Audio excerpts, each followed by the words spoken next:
Alrighty. Alright, go. Alright, boys and girls. Hello and welcome to Gamestate episode 15. It is Monday, October the 29th.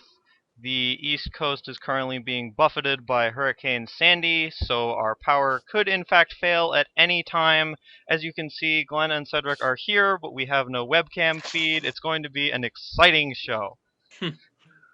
Today we are going to talk about Grand Prix Philadelphia, the Community Cup coverage, a little bit about Wizards removing the daily event deck lists from their Magic Online webpage, and we're also going to touch a little bit on the Star City Standard and Legacy Opens. I am your host, Adam, a winner as you, Ragsdale, and with me as always, even though you cannot see them, are Glenn Jones, event coverage coordinator for Star City Games. I'm not waving because you can't see me. Stephen Flavel, poker pro and Magic enthusiast. I'm a statue. And Cedric Phillips, live from DC. I am here in Maryland. Rufus is with me, and we are ready to do the show. So the first thing we're going to talk about is Grand Prix Philadelphia. It was a massive American Grand Prix, the largest ever, I think. Maybe it wasn't. It was just a shade under. It was? Okay, good. Yep. Just a shade under 2,000 people, and it was won by the wonderful and virtuous Shuhei Nakamura in a top 8 featuring Luis Scott Vargas, Martin Yuza, Lucas Chaklovsky, multiple other wonderful human beings, Yuya Watanabe, all sorts of exciting magicians. It was attended by our very own Cedric Phillips and Glenn Jones, where they caught some disease which prevents them from having webcams. And yeah, let's get right to it, I guess. We can start with Cedric, since you attended the event. Tell us your exciting tales of GP Philadelphia. Tournament was sweet. I got 16th place on tiebreakers. I beat Kibler in a feature match. I went 5-1 on day 2, forcing Rakdos in both drafts. I like the format. It's a pretty good format. Huge turnout of a tournament, but the tournament was run really well by Professional Event Services. They do the tournaments in Ohio and around the area, like Pittsburgh, and I think they run the Detroit PTQ scene in Pandemonium as well. I think they still have that territory in Columbus. So there's no surprise for me to see Mike Guptill and company run the tournament really well. So that was nice. Really nice turnout. It's good to see a lot of people I haven't seen for a while, and I enjoyed playing the format. And top 16 means 3 more pro points and $500. So outside of this big ass hurricane, this tournament and this weekend was really good. Glenn, how was your experience? Relatively similar, minus all of the stuff that happens when you play good Magic. Yeah, I played like a really poor round 2 of the tournament. My deck was actually quite good, I think, in sealed. Deserved a better pilot than me. And after messing up that round, I think I messed up another round, maybe not, and then just fell on like not playing a game in a match, and that was pretty much my tournament there. Just gave me plenty of time to cube. I got to hand out some nice beatings in that format, which was joyous. Among my highlights in cube drafting, combining Cadaver Imp and Ninja of the Deep Hours for the soft block, and the feather soft block, and Pestimite, Kiki Jiki, Splinter Twin at 4-color recurring nightmare action. That was a nice one too. So I hear you got past a treachery. Confirm, deny? I did pass a treachery by Jarvis Yu, and when he tapped out for a Wormcoil Engine, I took it and sacrificed it to Disciple of Bolus, and I thanked him.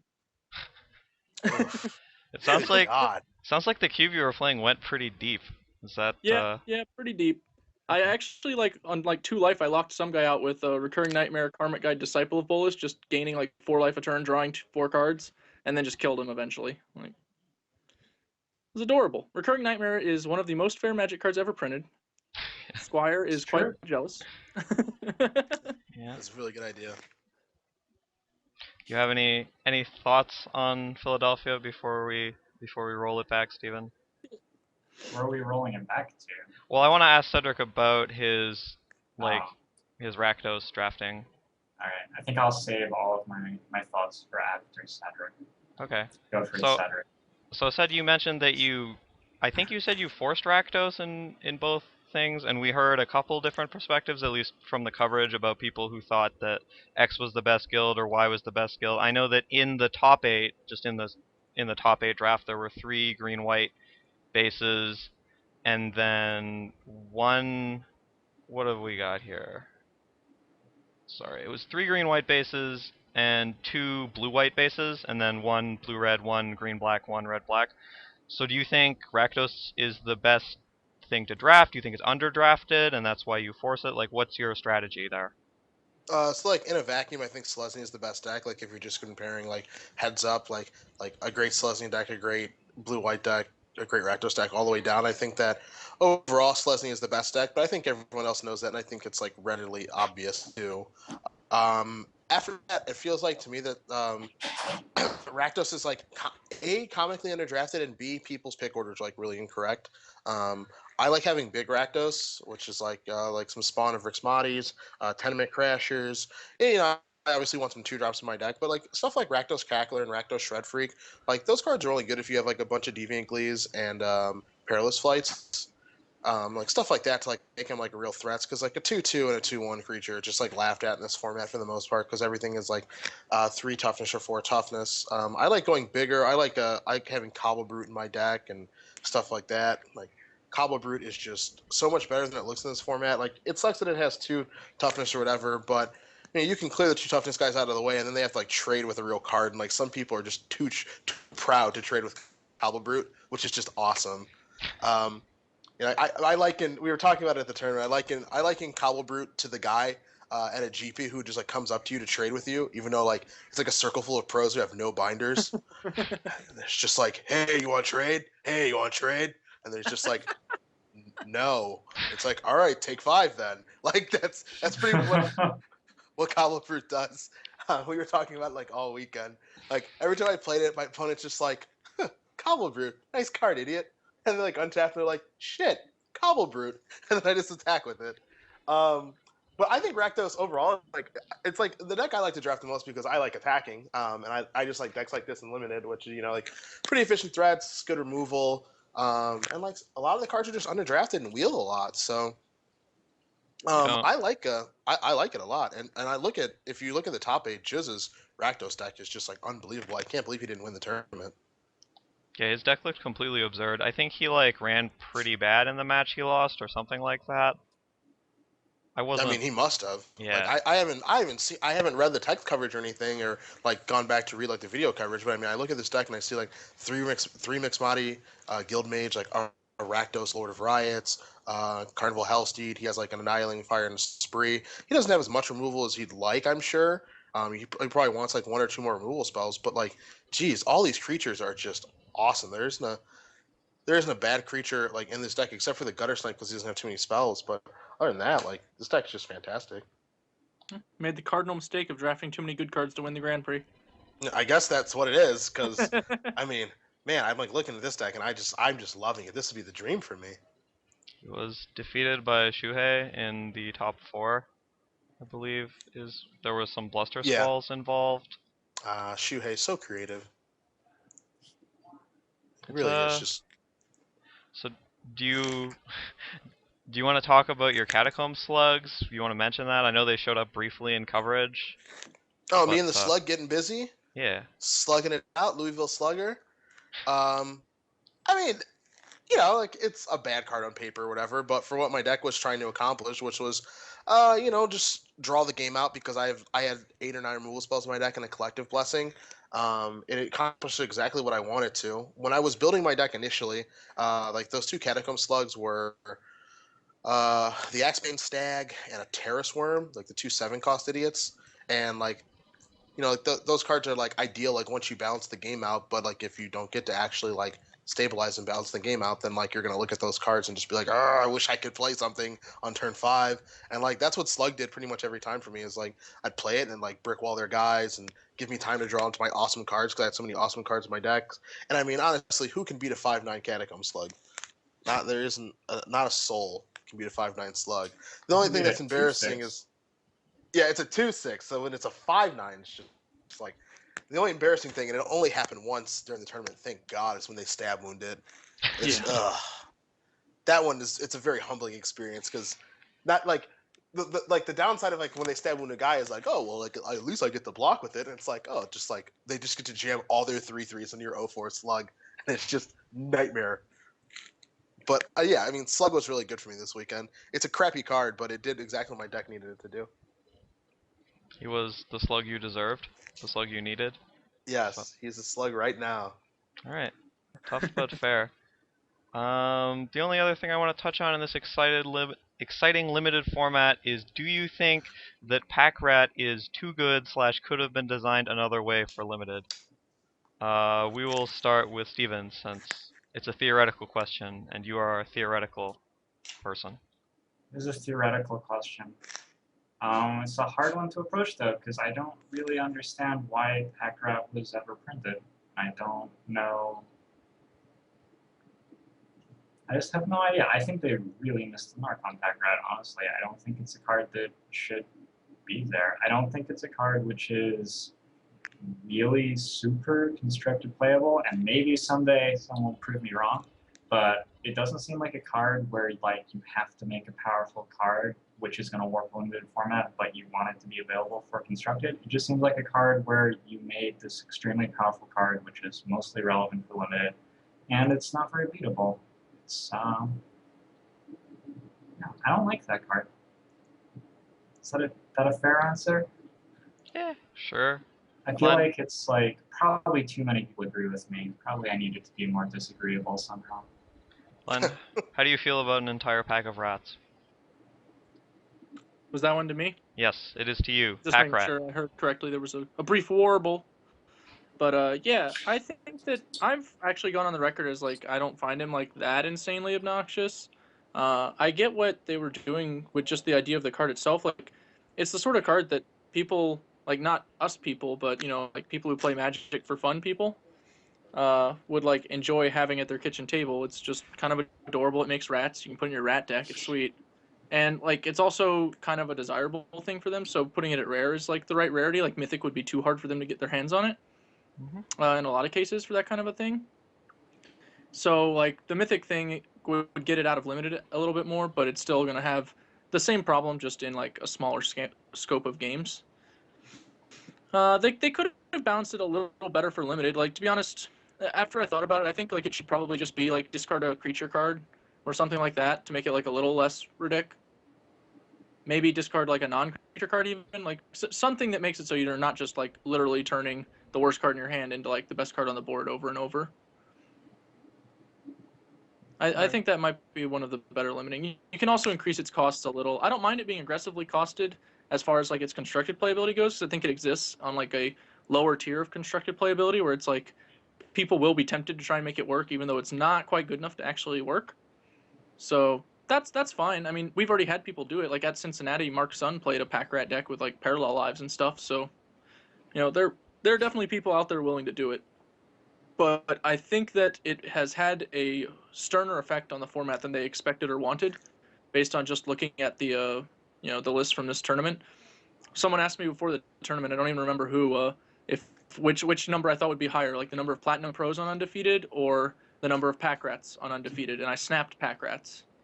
And given that there was a Platinum Pro with 2 Pack Rats in his deck, I think like I very easily won it, and it, obviously like there were like Pack Rats in every Undefeated deck, so.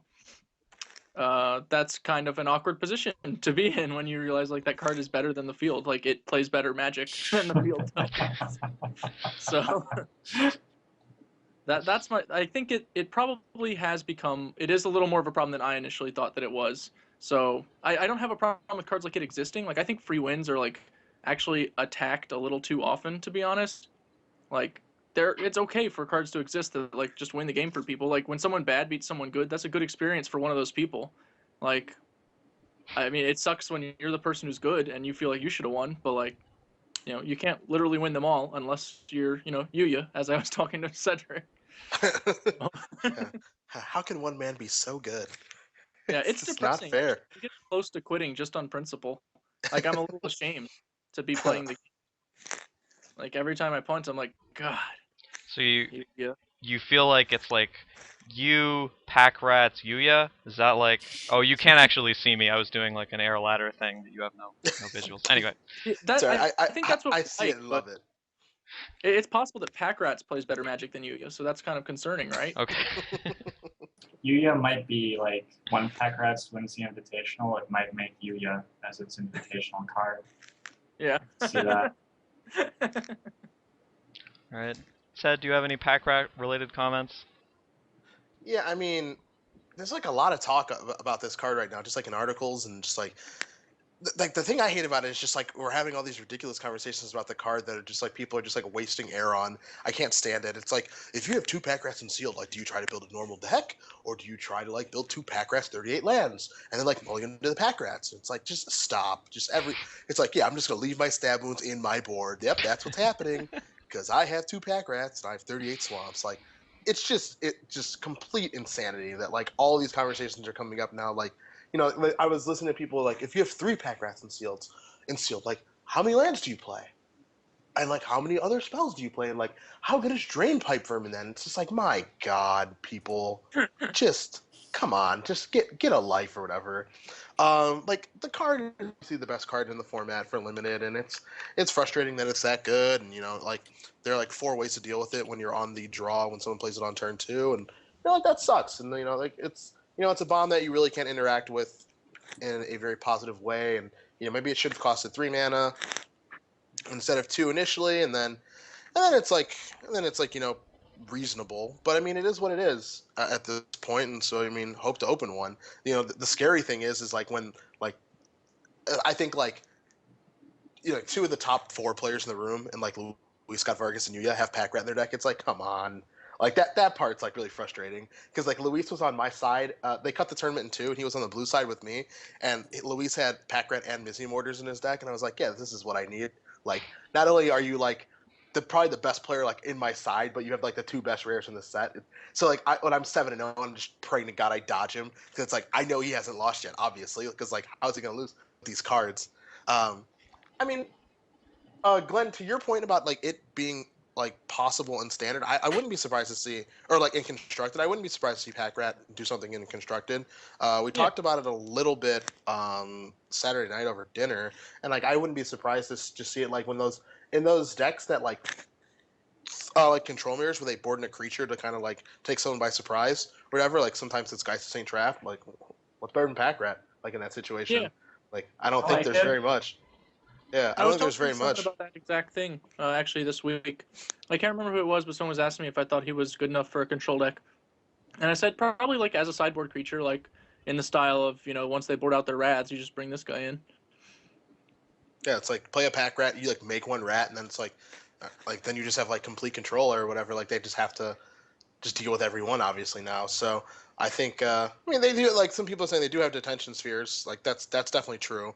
But I mean I'm just saying like there's potential for them to board out their detention spheres maybe. Like it's certain, like it's a case by case situation. But I wouldn't be surprised to see pack rat like making it in the sideboard of like a control deck to take someone off guard or by surprise, something like that. So, and then obviously they have to release the rest of the block, and there's rotation, and pack rat's gonna be around for another year and a half. So I mean, I wouldn't be surprised to see this card be like a good constructed card either, to be honest with you. But as it stands right now, limited wise, I mean, it's frustrating. And when you're playing in the Grand Prix, you're crossing your fingers, hoping not to play against Backrat, which sucks.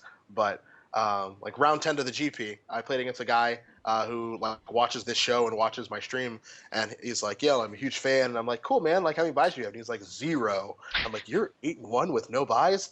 Oh God." and, then, and then he played a swamp. And then he played a swamp on turn 1. I'm like, please, no, no, no, no, no, no, no. And like he didn't draw it in any of the 3 games, and he didn't tell me he had one. I'm like, and he's like, man, like great match. I'm like, so show me your pack, right? He's like, yeah, here it is. I'm just like, okay, fair enough. So I mean, it's frustrating, but I mean, it is what it is. Managed to dodge Bing's pack rat as well. We would be remiss if we did not mention that Bing was in your side of the draw, Am I gone? right? What happened? What? Who? I'm still here. You're still here, I think. Maybe. Everything seems to be Was alright. still- Was Bing in your side of the draw, Cedric?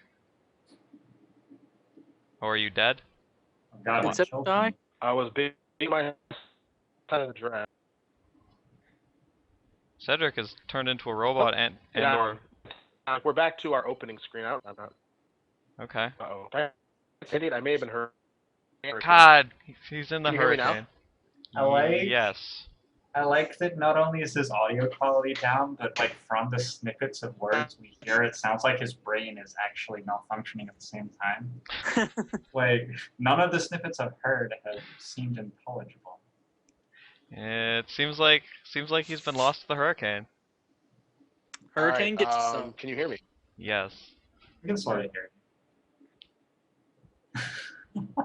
I like that the only thing he gets through is "Can you hear me?" and then immediately goes silent again. Yeah. So You want to talk about Bing Luke and how awesome he is? Okay, we can pretty talk awesome. briefly about him. He's very awesome. He's going to appear on Wheel of Fortune on like January 24th or 14th or something. I don't know. Yeah. I was there though for the filming. It's pretty sweet. Nice. Yeah, it was real cool.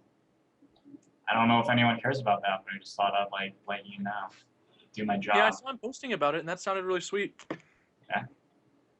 It'll be nice to see how someone who's not like an idiot does on that show, because I mostly see like mono idiots. I thought that there was the test actually like eliminated people who knew what they were doing. Like an idiot.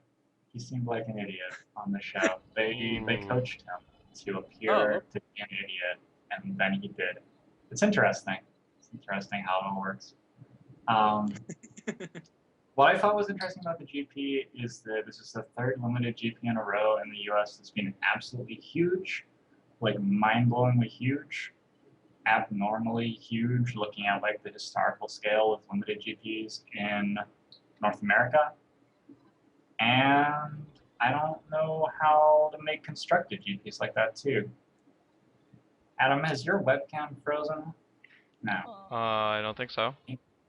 You were just like, it's just frozen on my screen, and you have the weirdest stare. And you were just staring at me for that entire sentence. It was really awkward. Looks I'm like sorry. I'm sorry, friend. I didn't mean it. Yeah, I wonder though if you can start to bridge the gap between limited and constructive in creative ways. Because I think a lot of people are willing to go to a GP, but cards are a barrier for constructed. And I wonder if you could do fun things like have the card pool available for entrance and maybe charge a little bit more to do that. That obviously removes a large part of the constructed like card collection element of Magic, but maybe you do something like a unified limited where everybody gets the same pool, and so then you're sort of emulating constructed a little bit that way. I don't know, I'm just sort of brainstorming because we're getting tons of limited entrants, and I think that limited GPs are really boring to watch, and constructed ones are really exciting, but the constructed GPs aren't very big. Sure. So a couple of people have brought this up in the chat. Do you guys, I guess non-Cedric guys, although possibly Cedric will return to us, how do you guys feel about the semi-new GP qualification system where only top 4 qualify? Because the top 4 of this GP was 3 people who are already qualified and 1 dude who qualified from this GP. So like obviously the invites are somewhat low in terms of what's actually being handed out. Glenn, you wanna run with that? Yeah, I mean, when they first changed GPs from top 16 to top 4, I did not agree with it. Like, it just seemed needless. Like, there's very little incentive for me to go to a Grand Prix. Like, already it's pretty bad value because, like, a Pro Point actually has no value to me. Tournament costs a lot to enter. It's massive and takes forever. So, like, I will only go to Grand Prix in cities that I both enjoy being in and playing formats that I enjoy. Like, that's now the criteria for me to play a GP. Basically, it has to be a good enough experience that I would like be willing to do it as a vacation. And like, I don't know if that's how we necessarily like want people seeing tournaments. Like, do we want GPs to not be perceived as like a route to the Pro Tour? Because like right now they're a route to the Pro Tour like as a technicality. Like very few people are top 4ing a Grand Prix. In fact, exactly 4 are doing it. So it's 4 or less people getting a qualification from the GP. Which, like, that means it's not a valid route, really. It's not something I would consider, like, this is the way. If someone was like, how do I get to the Pro Tour? I would tell them, well, avoid wasting money on Grand Prix. Like, you should just go to PTQs. Like, literally buying plane tickets to PTQs is a better value because the field is so much smaller. And especially tournaments with this size, like the prize payouts are not adjusted for the fact that there were almost 2,000 people here. Like, I don't know. I think that like I've said it before, and I think that Wizards like would actually prefer smaller GPs, but with a higher quantity of them. But the problem is that the more GPs they run, the higher their attendance at all of them is going. So that's not like a valid route right now. It's just getting harder and harder to actually manage them. Nobody really likes stuff They're like the 9th just round, 10th round, 6 more rounds of draft. Like it's hard, and if they just keep getting bigger and bigger, even stuff like that will become untenable. Like it's definitely theoretically possible you'd have to split like Grand Prix into like 3 pieces, like, and then like realistic future, like 5 years. You know, that's insane to me. they just cannot work out how to make fewer people enter their tournaments. Yeah, it is a Cannot work very it first out. world problem. I mean, there are 2 very obvious solutions. One of them is like hike the price again, which Yep. nobody would like, but clearly they've indicated they're willing to pay it. Like nobody liked to go into 40, but you know, we also have the most popular Grand Prix of all time, so Yeah. if you hike it to 60, how many of those people are going to stop going? Certainly a non-zero number, maybe enough to like actually fix the problem. Another option, which would cull the field massively, is to have GPs be 3-day events, which obviously that's way harder for anyone who actually has a job to, you know, work out and go to. But, you know, if you want a smaller field, then that is a way to get one. Yeah. In fairness, like making the field smaller is probably not what their goal should be. I think I think they want a smaller tournament. Like they do not want to run like a a 2,000 person tournament every weekend. Like it is actually logistically untenable. Like unless they have a way to do it that like works. But this system right now is like miserable. Like in San Jose, you know, there are people like finishing their day 1 at 2 a.m. to wake up at like, you know, 8 a.m. at best and go play more. Like that's miserable, and it's only going to get worse. God, but they keep on entering. Yep. Now, clearly, people have demonstrated that like they don't know what's bad for them. Like they'll Yeah. do it. Like you know. So I think what Wizards really wants to do is find that sweet spot where enough people will show up to make it worth their while in a very good way, and where they get juiced for the maximum amount while doing it. So I don't think we're there yet. Right now, it's kind of like very difficult, and I think that the attendance problem will become an actual problem in like the near future. Like I said, like if we ever have to start splitting GPs into like actual 3 tournaments on day 1, that's just above and beyond like what any reasonable TO is going to be able to handle, I think. You may just need to run 2 North American GPs in one weekend and have That's 2 another like thing that gets 1,000-person tournaments and make more money and no. The issue with that one is that like considering the forays they're making into online coverage, like do they want to, you know, duplicate their setup? Do they want to emphasize one over the other? I'm not sure. Right. Like, It seems So like Adam, are you alive? Yeah, no, I'm still here. Oh, we've lost it. We're gonna have We to go lost to Cedric and the full no webcam setup. It looks like Cedric has been claimed by the Hurricane, boys and girls. Oh man, So- look at that handsome fella. Yes. I mean, we're sorry to hear it, and if he returns to the internet while we're running through the rest of the show, we'll get him back on. But hopefully he and his floppy dog hat will make it through, and we will persevere without him in the meanwhile. The next thing I want to talk about is the Community Cup. I think we can move on from that limited GP and its hugeness. The Community Cup went on during the week. For those who are not aware, it was the team of community representatives as selected by Wizards, I think. Possible there was some voting involved, perhaps selected by you. Anyway, playing against the Wizards of the Coast team. The community team had been victorious for the previous 3 years, but this year, for the first time, the Wizards of the Coast team was able to emerge victorious, which means that you, the consumer, will not get one free Phantom Return to Ravnica draft online.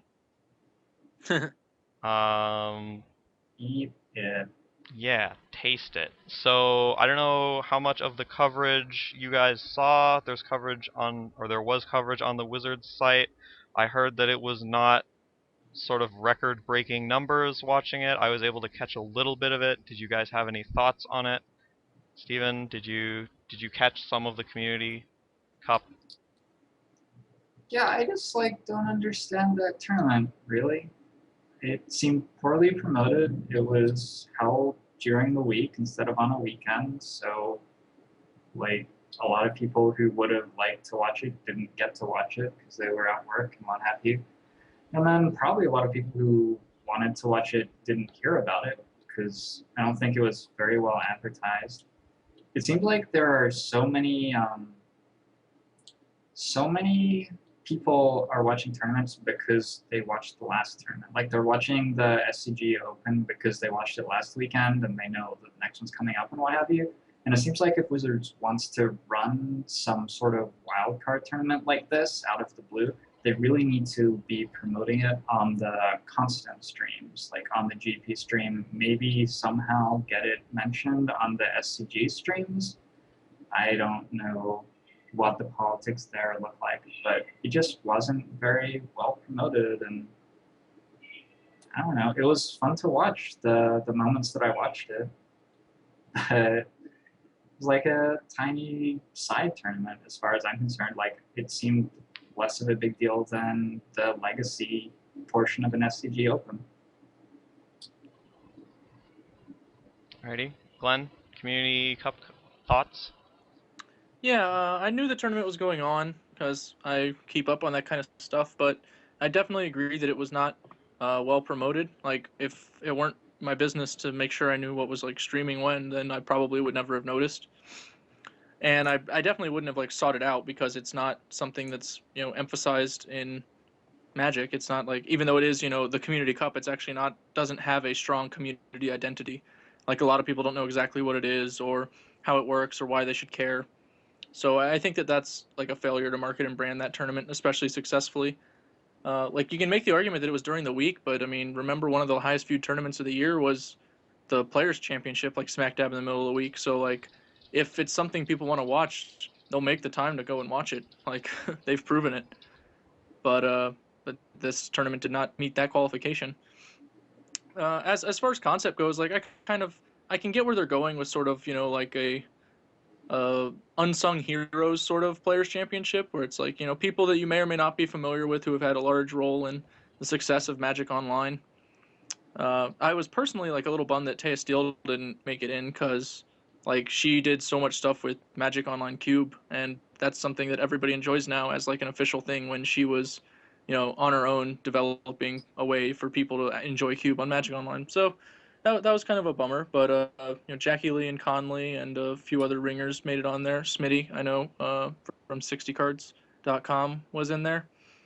And they had turncoat Gavin Verhey of previous Community Cup team. I'm sure that he was the architect of the destruction of the Community Cup. I'm just throwing that out there.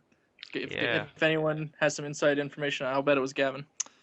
Just saying. He was mentioned a lot in the coverage, so he was made a big deal out of. I don't know, it was sort of an interesting tournament to watch. I felt like it wasn't really for me. Like they played a bunch of really weird, goofy formats, like formats where they were drafting, but they could only draft certain things, and I was just kind of confused by it and didn't really know what I felt like I wasn't watching Magic like a lot of the time. I was watching something else. I don't know how much of it you guys saw, if you got the same feeling, or if you felt somewhat different. It felt like sort of like an invitational, except I didn't know who most of the people were. Right. So, yeah, I don't know. I think that it was they just kind of dropped the ball on marketing and developing these people as like identities that you could cheer for. Like that's what it's supposed to be, right? It's like it's us versus Wizards. That's the entire like premise of it. So, you want to naturally cheer for us because it's us. But when the people leading your team, like, you don't know a lot of them, it's kind of hard. Like, you tune into the match, and, unless you even know the Wizards team, like, you could very easily be watching a match and have no idea which of them is which. And that destroys your ability to cheer for them. You got to brand it pretty strongly, I think. I don't even have a problem with them treating it much more like the Players' Championship. Like, those interviews that, people did that were very popular.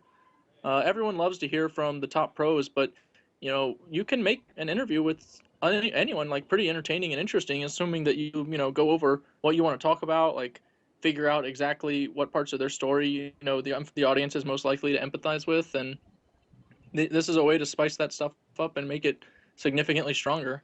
And I don't know, like I was not inclined to watch this event. I didn't because I had other things to do, and was traveling for a lot of the time that it was on. But I think that they need to take it more seriously as a show. To be fair to it, it also comes on the heels of like a lot of Magic, which as far as coverage goes, people can burn out. You know, like I know I talked to Marshall at Philly where he was doing the coverage with the Grand Prix and Wizard, and he said that everyone was kind of reeling from, you know, so many tournaments in a row between the Pro Tour, the Community Cup, and Philly, but he was looking forward to the break. And that's kind of, you know, that's a very real thing in tournament coverage. You know, people can get burnout, and even viewers can not necessarily enjoy watching a tournament when they've just, you know, finished watching so much. The heels of a Pro Tour is probably not when you want to do the Community Cup, is my gut feeling. While the convenience of having everyone already like in Seattle for the most part is nice, uh, you know, I don't think people right after they crown a Pro Tour champion want to watch some wacky formats. That's not their general vibe. Wacky formats are like a pass the time kind of thing, like the midpoint between two Pro Tours. That's when you want to run that kind of effect. All right, that seems reasonable. You have any closing thoughts on the Community Cup before we mosey it along, Steven? No, let's mosey it along. All right, that's fair. Let's get this cattle show on the road. The next thing I want to talk about is the removal of daily event replays from the mother page of MagicTheGathering.com. We'll put the link to the relevant thing in the chat. There it is. But basically what's going on is there used to be a section of the Wizards.com page. If you went to Magic Online What's Happening, they would show you all of the 3-1 or better lists from all the daily events and the top 8 of every Premier event. But they have since changed that policy and are now posting only the results of one daily in each format per day, I believe, plus the top 8 of Premier events or the top 4 of Premier events or something like that, which is a fairly significant reduction in terms of the amount of raw data overall available. And some people are concerned not only over the fact that there's less data available, which is concerning to some people who are tracking metagame statistics and want to know about stuff, and also concerned about the fact that they didn't appear to make an announcement anywhere. It just sort of started happening and there weren't events and then nothing was there.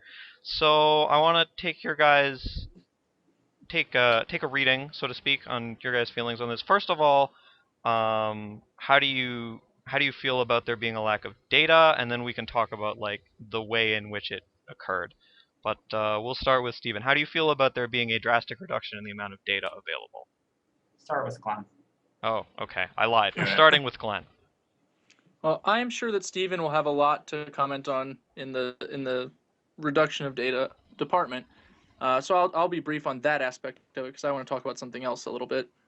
But basically, I think it's that the reason that they have is like relatively rational. Like they don't want this thing to happen, so they'll remove a factor that contributes to it. But you know, like you're removing something people actively enjoy having, so there are ramifications. It's not like it's a free roll. You didn't just remove X to achieve Y.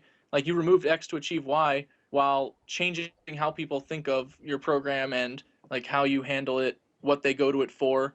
Like I personally use MTG Online, I should say, MTGOnline.com all the time to like just sift through the lists, find weird ideas, new stuff people were doing. Like we'd feature deck lists from it in our newsletter all the time on SCG, and like now I just can't do that. You know, that's gonna affect those Moto players too. You know, those guys who every now and then they just got their list in our newsletter because they played a sweet brew in a daily and went 3-1 or 4-0. Those guys, you know, that I'm sure that was enjoyable for a number of them to see their name in our newsletter, and now it's just gonna happen way less frequently, if at all, because there's so little value being gained from being able to pour over all those lists. I have pretty big problems with the way the announcement was handled. It just seems silly, you know, like why? How is a random forum that these people like happen to frequent just getting an official answer from R&D? How is it not an announcement on the main page? It's not the first time decisions have been handled like really awkwardly like this. Like I know BDM's column used to be the place where some stuff like this got handed out, and even that was always very awkward to me because like, you know, what if someone just happens to not, you know, not read BDM's column because it's not usually their cup of tea, and they're just missing out on like literally the news, you know, like that's not the same thing. And this is definitely news. Like, this affects how someone uses their website, Modo. It can very easily affect someone day to day, and they'd have no idea what was going on unless they happen to frequent this forum or eventually catch on via the subsequent Twitter firestorm that started up. Someone messaged us to say we should talk about it on the show, and I had no idea what it was. I literally replied, "Can you just tell me what you're talking about? I'm clueless for all intents and purposes." And I think that it's not an uncommon issue. Like, we have a lot of confusing things happening from Wizards from time to time, and I don't think they like owe us an explanation on a lot of stuff. But it would be nice to have like an area or a person whose responsibility it was to actually like manage the dialogue between the player base and Wizards. Like, they don't even have to necessarily answer everything, but just to have like one a community liaison basically whose sole purpose is to like exist as the point of contact. So like, if they want to give out information, like, this is a place where everyone can go to get that information. And if they don't, like, this is where the person who can take all of those questions they don't want to answer and not answer them. But at least everyone knows, where the information's going and where it's coming from. There's a very concrete, obvious thing going on there. I'm a big fan of just stuff like that. I want people to know what's going on. Everyone's more comfortable when they feel that this game they love so much is being well taken care of, and especially when they feel like their voices are being heard. And just not knowing who to talk to, not knowing where to have their opinions heard or their thoughts, it's kind of awkward. Twitter has provided this slightly with Aaron Forsyth and Marrow. Like, huge ups to them for being very accessible on that platform. But that's also not an appropriate place to be like very frequently disseminating, official company policy and whatnot. That's just not consumable enough for the vast majority of your player base. I think something could be better. I think there's like room for a position that would cover all of these bases. Right, Steven, are you prepared to go off on our viewing audience? Yeah, I mean, I agree with pretty much everything Glenn said, especially the way the announcement was handled, or lack of announcement. Basically, just the fact that they didn't tell us. As far as information, I think that there is like a reasonable reason to not be publishing these deck lists. And as a player who developed lists in like private groups, like is familiar with brewing decks that I don't want people to see, I can like get behind having dailies where the lists are not published. Like, I remember when they started publishing the lists for dailies, I was against that because I didn't want people to see my 75. And that's like a pretty reasonable thing. And yeah, are they making it clear which daily event per day is getting the list published? They're not, right? That's unclear at the moment. I know Lucas Xiao asked, but I have no idea what's actually true on that. Obviously, like, that has a big effect on a lot of things. Right, because like if it's known to me that if I enter this daily event, my 75 isn't going to go up on Blizzard's site, that like, might make me change my mind. Someone in chat says that the most entered tournament is the one which has the results published. What if which it's a tie? makes some Hilarious. amount of sense. What if they both cap? It doesn't make any sense from my perspective, but it makes some amount of sense about how to choose it from Blizzard's perspective, I guess. It just, okay, obviously it doesn't help me at all as a consumer, but that's the expectation, presumably. Yeah, a thing that weirds me out is everyone's talking about how they had access to this information and allowed them to play the metagame and understand stuff, and how can they continue doing X and Y without access to that metagame data, and they're going to start watching replays and stuff. And a lot of the data on Modo is actually hidden right now, and was hidden before.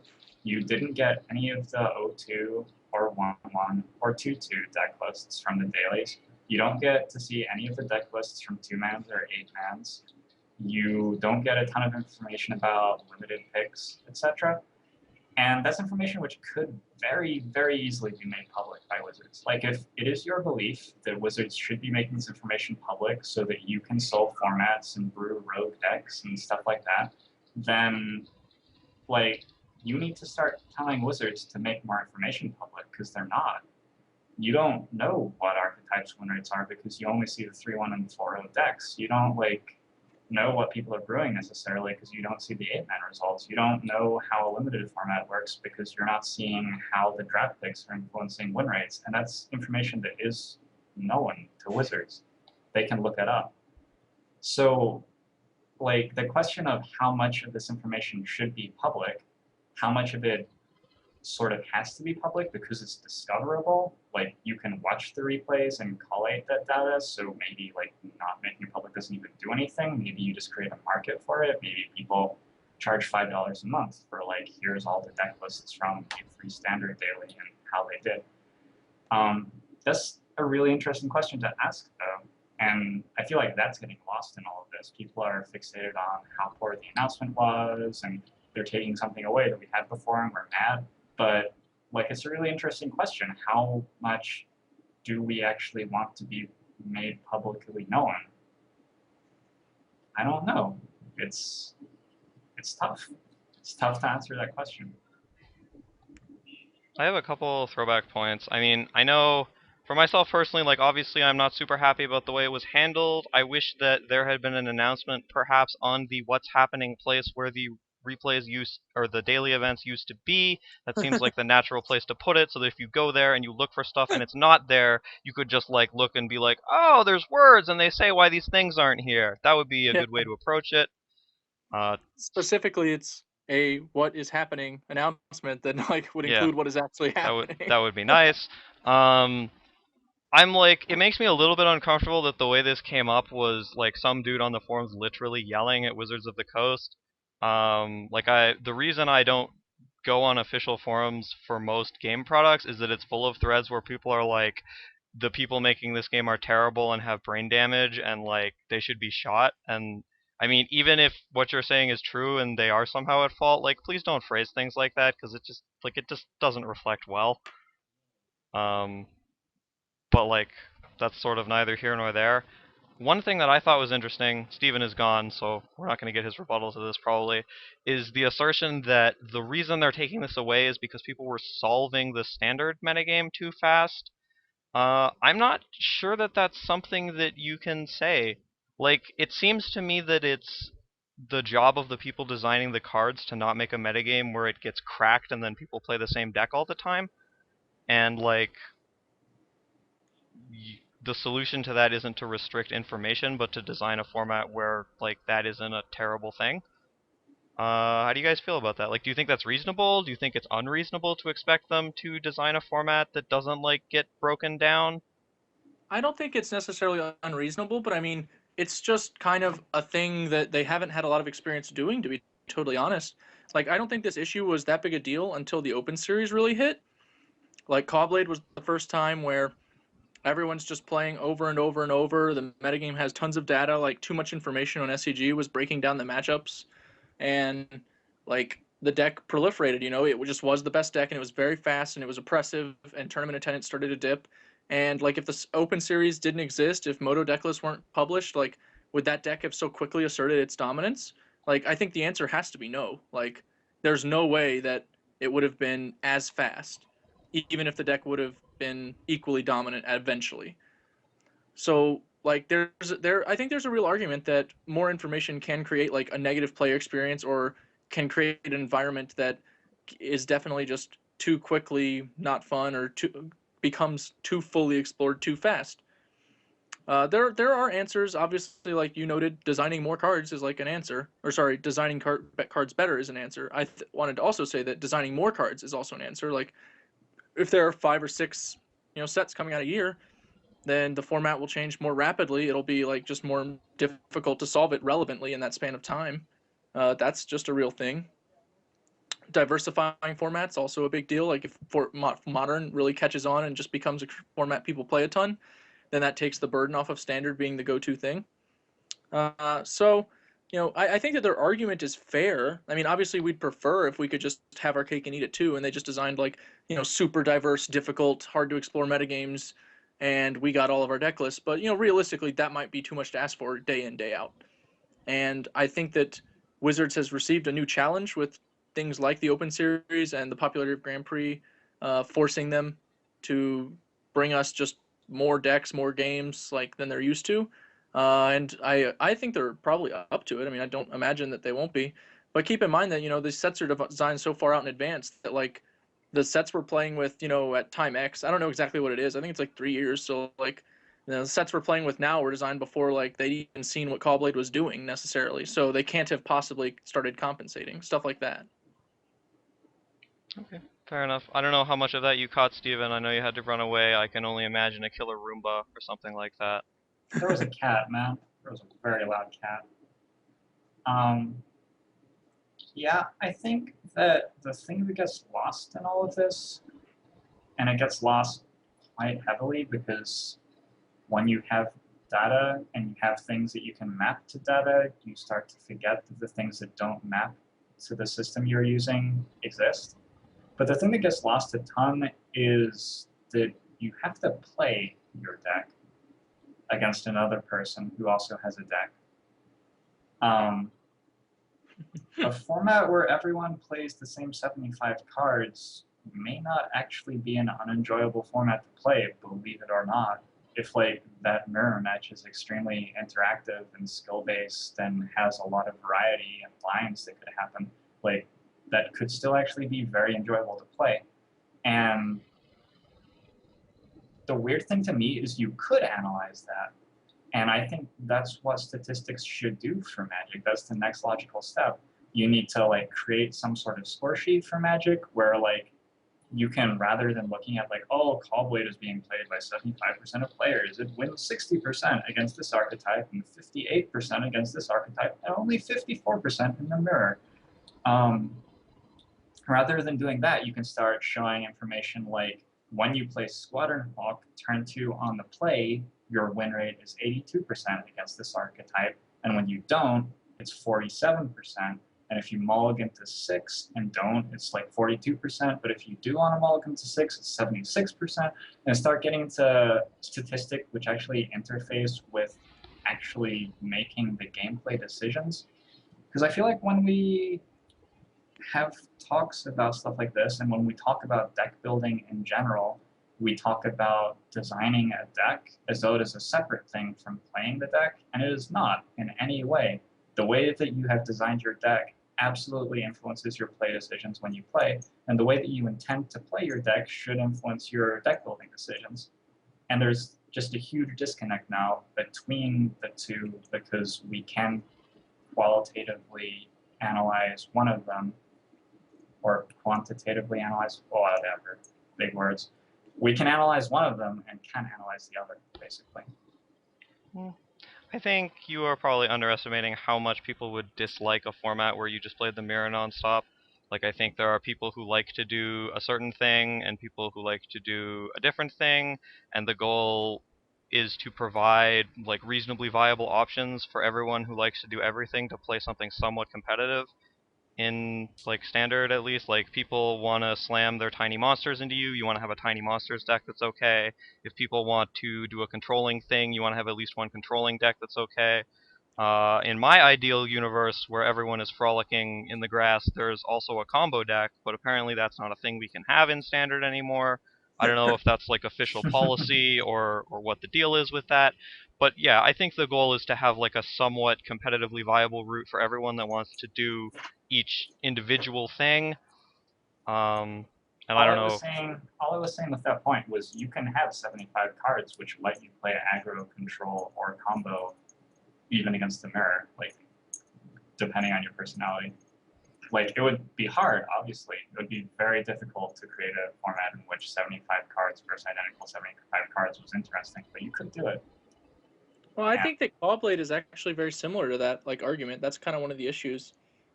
Like that deck could be proactive or reactive. It was very good at both roles. The mirror was really complex. Like as far as I know, like all of the actually like good Magic players who played with Callblade a lot, like they mostly enjoyed their mirror matches because it was really skill intensive, and if you made mistakes, you would lose.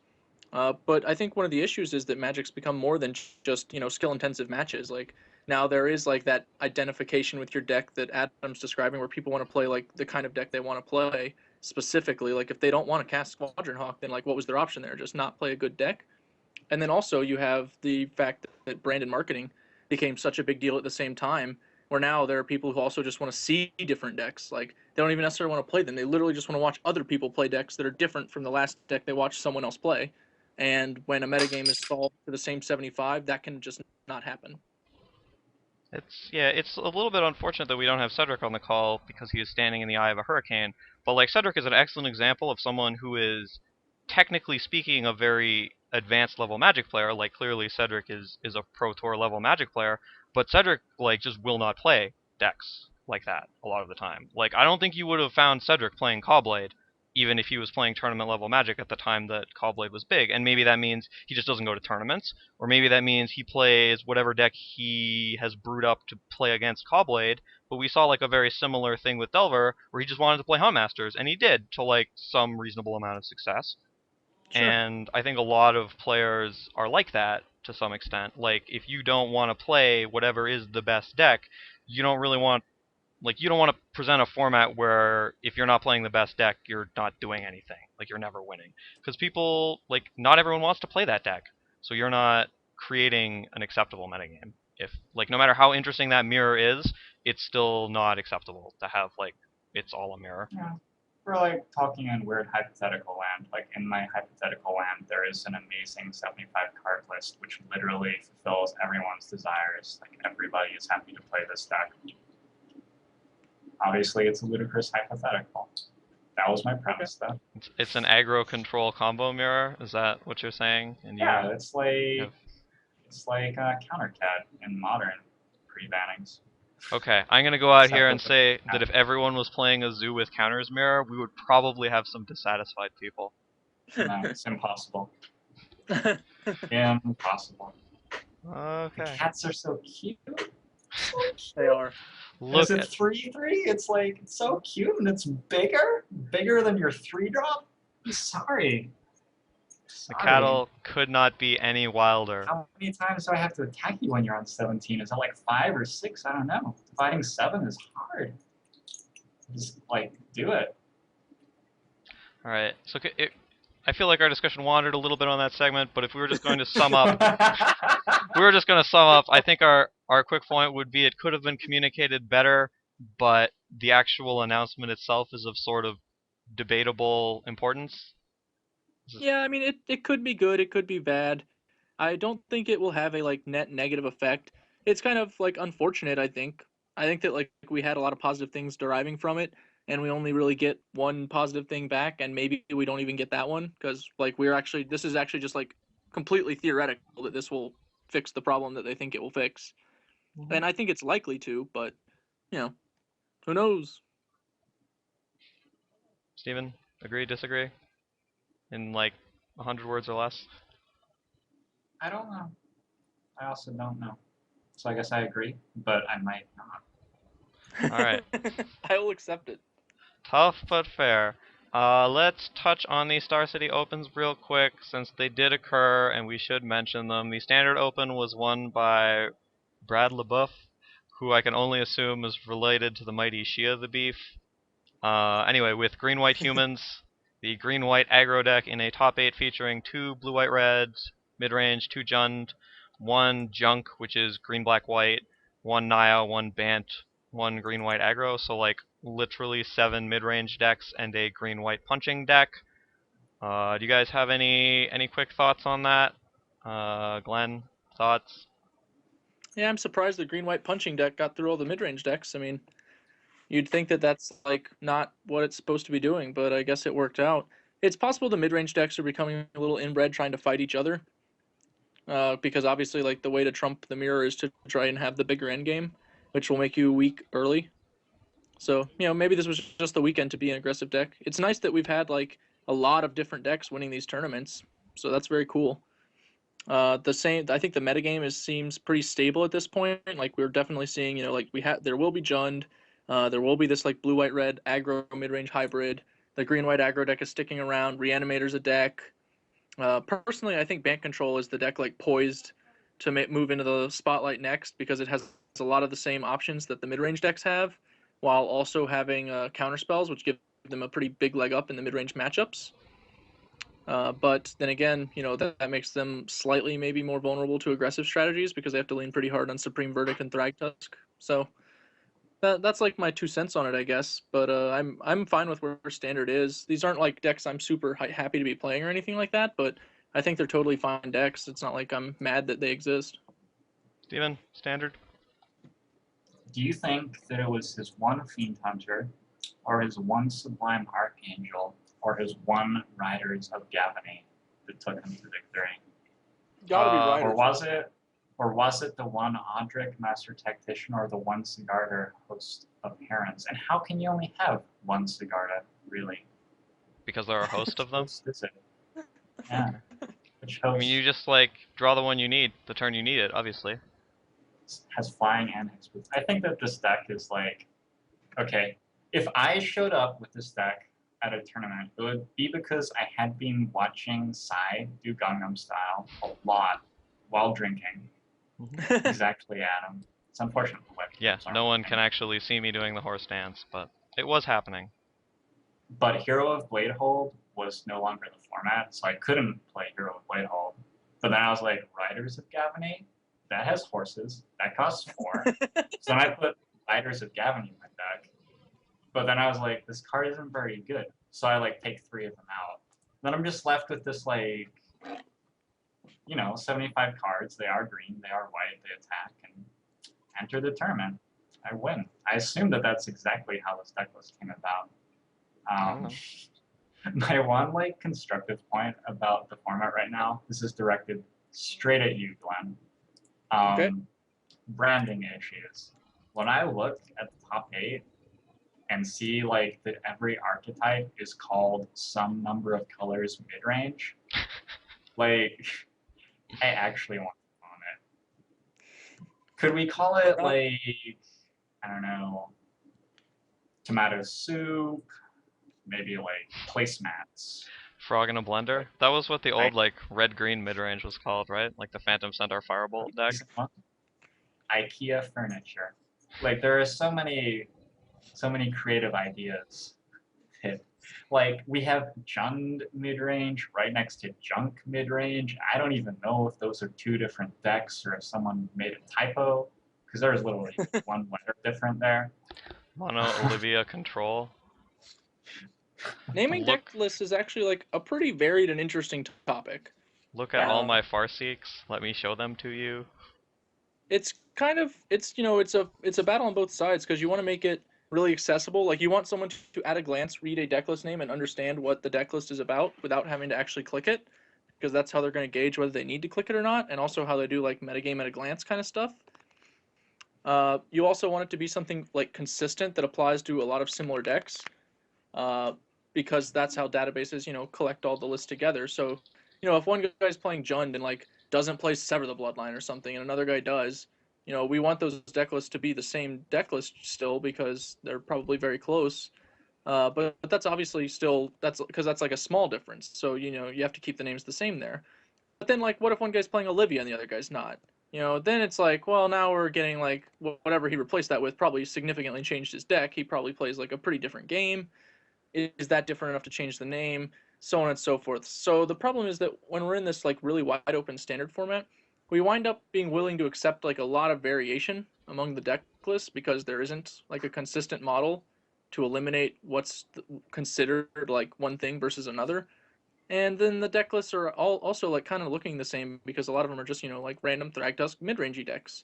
I'm not a huge fan of the mid-range moniker either, but we can't just call them Jund because in the deck lists that's already a deck. And it's not remotely related to this one. So it's kind of an awkward issue. I think that it always will be, to be honest. Like I know for years, Chapin's like every now and then just written an article where he talks about the failings of naming deck lists among the community, and it's true. Like it's just bizarre how awkward it is to actually effectively and usefully name decks. Alright, if you had to name a mid-range soup deck that was 3 colors, what would you call it? A mid-range what? Oh, I said a mid-range soup deck. Just like something where you dirtle around and cast Farseek, and then like there are some tusks involved, and then you cast whatever huge spell you can find in the 3 colors you're playing. I mean, it is currently SCG policy to just name it its 3 colors and mid-range, or if it has a wedge that is like well known among players, you use the wedge name. Right. So, do you think it's like on the Star City staff or on the players to come up with a sweet name for their deck? I think I it's on the mean, players. I think it's on the players, but to be honest, like it's our policy to name the decks in the way that works easiest for our reader base and for our database at the same Right. time. So like, whatever you name your deck, unless somebody at SCG likes it, like it's not gonna get named that. And the other issue is that I'm trying to think of how to phrase this properly, I guess. Like SCG, the Open Series definitely like has a lot of control over how decks are named, because they're the place where deck lists are appearing most frequently now, especially for Standard. So it sort of just winds up sticking when something goes there. So like if you don't get it right the first time, then you just kind of get stuck with it, because either you have to go back and like rename everything, or you have to just disconnect the utility of your database by having multiple similar decks with different names. All right. Well, that was a fascinating side road into the science of naming decks. And I think what we should gather from all of that is that you, the player, need to work harder to have interesting and fascinating deck names. And if the coverage staff won't listen to you, follow them around yelling at them until they do. That's my suggestion. So when I put most of that's fine. when they printed Life from the Loam, I was like pretty sure I was going to be rich because of trade routes. So I started like getting excited about my Mediterranean island, but then trade routes didn't really skyrocket, and I wasn't rich. So I just played Wild Mongrel and Life from the Loam in the same deck. Many different variations of the other was that Angry Dog? cards. Oh, you just like ruined the punchline. But anyway. Oh, sorry. I didn't realize you were building up to that. I eventually settled on like green, white, red, and this was before Stomping Ground was printed, so you couldn't really play Seismic Assault, which is obviously where Aggro Loam ended up. And so I was playing around with all of the different deck names, etc. Like Grow a Dog. Grow a Dog was one of them, I think. Because you have to understand, in this deck, you would like have 13/13 Wild Mongrels, because that's what Life from the Loam and Cycle Lands Wild Mongrel does. And I ended up with Agnery Dog in all caps, and I actually bit a corner out of my deck list at the tournament. That's commitment. And the fucking coverage guys called it Zoo.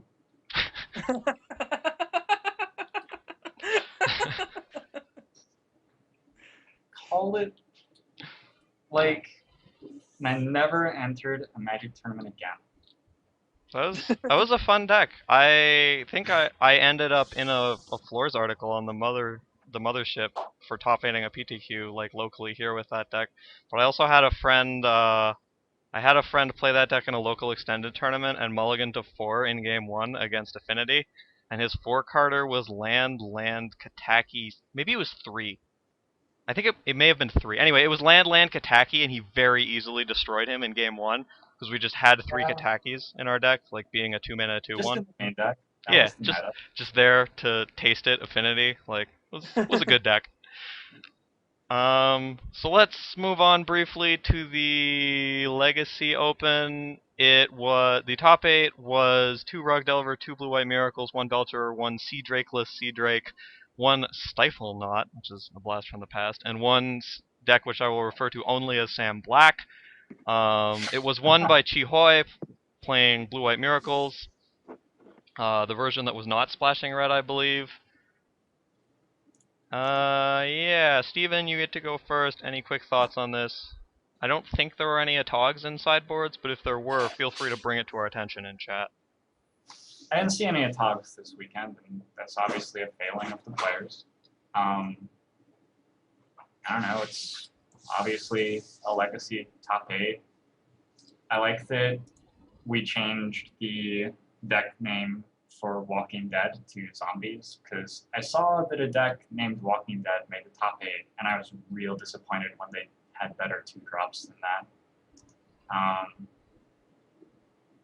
Yeah, it's cool to see, some of the lesser appearing Legacy decks showing up. Stifle Knot and Belcher is usually somewhere out of the top 8, but doesn't often break the the Sacred Barrier. Red Velvet is there. Blue Light Control is there. There's no show and tell, but you know, I'll be back next week. Glenn, quick Yeah, thoughts? as a Legacy tournament, people played Legacy decks as they were wont to do. Chihoy is pretty experienced with Blue-White now. He top 2'd the Invitational playing Blue-White in Legacy, right? So not really a shock to see a good player with an archetype he's familiar with perform. Beyond that, it seemed like a pretty standard tournament. Alright, let's talk deck names. Sea Drakeless Sea Drake, are you okay with that? I mean, it doesn't have any Sea Drakes in it, but like, come on. You know it's the Sea Drake deck. Do you Thoughts? think? Well, it has Muldrifters. Yeah, he seems to have just cut the Sea Drakes and put in Muldrifters, because I'm not sure. He's a Lauren Lee fan. I guess. And how do you guys feel about Sam Black? I mean, obviously, he's playing sort of the same shell that Sam Black played in Legacy. Can we just call it Sam Black? Like, if you're playing Carrion Feeders, you are the literal Sam Black. I mean, Walking Dead is like the closest to like an original deck name that SCG has even helped popularize at this point, right?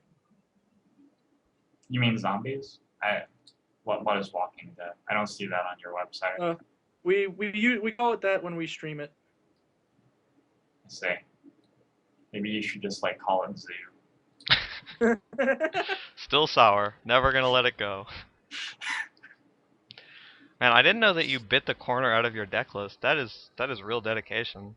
I also like I had 4 Call of the Herd in my deck, and I was using like hand-drawn, very angry-looking elephants as the tokens. So if you're It was playing like such a sweet tournament. if you're playing zombies or Walking Dead, as you will have it, Sam Black, if I will have it, do you have to bite the corner out of the coverage reporter instead of the deck list? I think that's a step in the wrong direction. Okay, that's fair. As someone who works with coverage reporters, you would prefer we stay away? Especially as a coverage reporter, I would prefer. Alright. Tough but fair. Alright, I want to wrap it up for this week because we've lost 25% of our cast, and God only knows how long before my internet goes out, as I am also on the East Coast. So unless you guys have anything further, we will progress to shoutouts and be on our way. Anything? No, we're good. Bueller? No. Alright. Steven, you may shout out. Go forth. Yeah, thanks for tuning in, guys. And if you are anywhere near that storm thing, stay safe out there. Alrighty. Glenn, rock on. Yep, this weekend I will be gaming once again, which is quite tiring, to be frank. But I'll be playing WoW TCG in the World Championships in Atlanta, which I expect most of you not to be attending, or caring about either. So just throw that out there. But that is my plan for the week. I also wanted to thank everyone who came up to me over the past few weeks, because we've gotten a lot of people at tournaments coming up and saying they really enjoy Gamestate, and I've been always very happy to hear you say it. Even if I looked very surprised, I was very happy. So thanks, and I hope you guys continue to enjoy.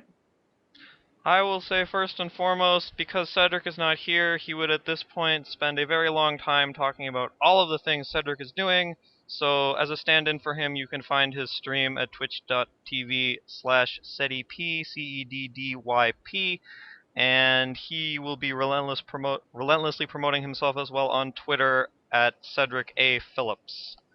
So you can find Cedric. He will continue doing things in his wonderfully Cedric-y way with his wonderfully Cedric-y dog hat.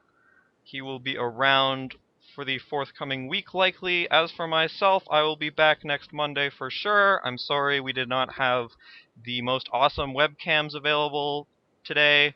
Cedric was in the middle of a hurricane. Glenn is also affected by a hurricane somewhat, and my internet is shaky, so this is the best we were able to do. Thanks for tuning in. I will see you guys next week. Have a good night, everyone. See ya. Bye all.